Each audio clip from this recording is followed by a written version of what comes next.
Hello friends, welcome back to channel महापुरुषों की बातें। भागवत जी के 5वें अध्याय के श्लोक नंबर 72 से 84 तक उल्लेख है। भगवान के सेवकों ने गोकर्ण से आगे कहा, इस प्रेत ने 7 दिनों तक निराहार रहकर श्रवण किया है तथा सुने हुए विषय का स्थिर चित्त से खूब मनन निध्यासन भी करता रहा था। जो ज्ञान दृढ़ नहीं होता वह व्यर्थ हो जाता है। इसी प्रकार ध्यान न देने से श्रवण का, संदेह से मंत्र का और चित्त के इधर उधर भटकते रहने से जप का कोई फल नहीं मिलता। वैष्णवहीन देश, अपात्र को कराया हुआ श्राद्ध का भोजन, अश्रोत्रियों को दिया हुआ दान एवं आचारहीन कुल, इन सब का नाश हो जाता है। गुरु वचनों में विश्वास, दीनता का भाव, मन के दोषों पर विजय और कथा में चित्त की एकाग्रता इत्यादि नियमों का यदि पालन किया जाए तो श्रवण का यथार्थ फल मिलता है।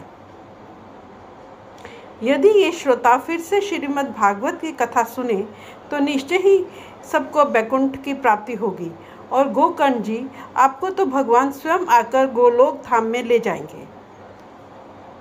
यो कहकर वह सब पार्षदधारी कीर्तन करते हुए वैकुंठ लोक को चले गए। श्रावण मास में गोकर्ण जी ने फिर उसी प्रकार सप्ताह कर्म से कथा कही और उन श्रोताओं ने उसे फिर सुना। नारद जी, इस कथा की समाप्ति पर जो कुछ हुआ वह सुनिए। वहाँ भक्तों से भरे हुए विमानों के साथ भगवान प्रकट हुए। सब ओर से खूब जय जयकार और नमस्कार की ध्वनियाँ होने लगी।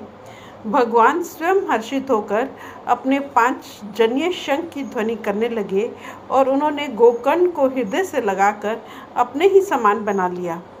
उन्होंने क्षण भर में ही अन्य सब श्रोताओं को भी मेघ के समान श्याम वर्ण, रेशमी पीताम्बरधारी तथा किरीट और कुंडल आदि से विभूषित कर दिया।